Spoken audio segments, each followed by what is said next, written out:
BSKY card रे आसला बड़ खुशी खबर। जदि आपण मानकर मध्य विजु स्वास्थ्य कार्ड अर्थात बीएसकेवाई कार्ड रही तेज एक आपण मैंने समस्ते जारी रखा जरूरी। आ एक भी आपण मैंने जानते एवं राज्य में बीजेडी सरकार जावा पर विजु स्वास्थ्य कार्ड बंद को नहीं जारी होता एक बड़ अपडेट। यही मध्य आसला एक खुशी खबर। जाना पूर्व वीडियो को लाइक करूँ, सब्सक्राइब करते सब्सक्राइब कर पाखर घंटी चिन्ह को दबाई दिंतु।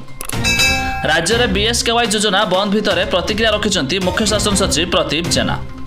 बीएसकेवाई योजना चालू रही से स्पष्ट कर समस्त हॉस्पिटल रे बीएसकेवाई कार्ड चिकित्सा कराउछि। कौन डाक्तरखाना रोगी को चिकित्सा कराइबारे अवहेला करें ना।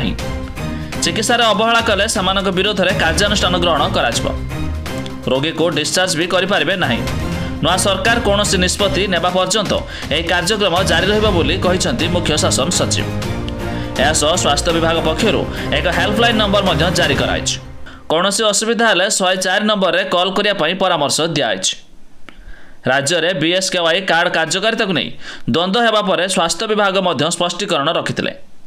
तबे बीएसकेवाई योजना जारी रही स्वास्थ्य सचिव शालिनी पंडित कहते तबे पूर्वर बीएसकेवाई कार्ड रे जो समस्त सुविधा मिलूला एबे मध्य आपण को भी से समस्त सुविधा मिलिबो नुआ सरकार गठन हेबा पर्यंत।